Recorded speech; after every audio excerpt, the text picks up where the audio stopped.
Gavana wa Kiambu James Nyoro orotete ng'ethanĩria kĩa kĩũteti a ngwatanĩro ya Kenya Kwanza arĩa marenda gĩturwa kĩa gavana, akiuga nĩ marathokangia ibandĩko na imenyithia ciake, andũ ethĩ makĩhũthĩrwo waganu-inĩ ũcio. Utapelekwa kotini peke yako.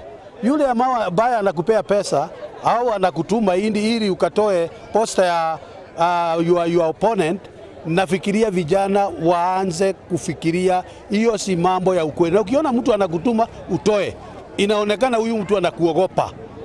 Inaonekana yeye hana confidence kuwa atachaguliwa. Kwa hivyo ningetaka vijana wetu na hata kutumiwa kwa vita, kwa sababu wao ndio walikuwa na shout wakati hiyo maneno yote ilikuwa wakitupania.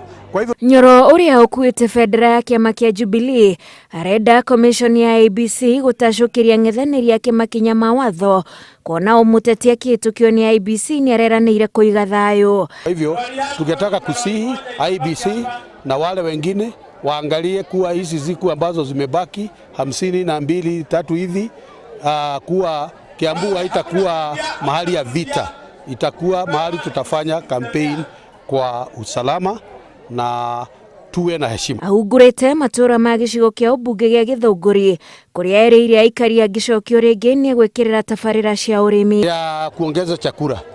Ukiangalia upande ule utakuta kuko kahawa. Kahawa ilikuwa haija kuenda mzuri mpaka tumekuja ndio tukaanza mambo ya kuongeza kahawa kwa kuongeza fertilizer na madawa.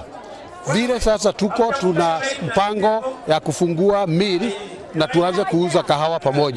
Arahuranĩra gĩturwa kĩu na ateti matiganĩte ta Kimani Wamatangi wa UDA ũrĩa warĩ gavana wa kaunti ya William Kabogo akĩrũgama na kĩama kĩrĩa atongoragia gĩa Tujibebe wa Kenya, mũmbunge wa Gatũndũ Moses Kuria wa chama cha Kazi na mũmbunge wa Thika Taũni Wainaina wa Njagu ũrĩa ũrũgamĩte kĩũmbe. Ngĩribotera Inooro TV, njĩtagwo Wanjikũ wa Kimani.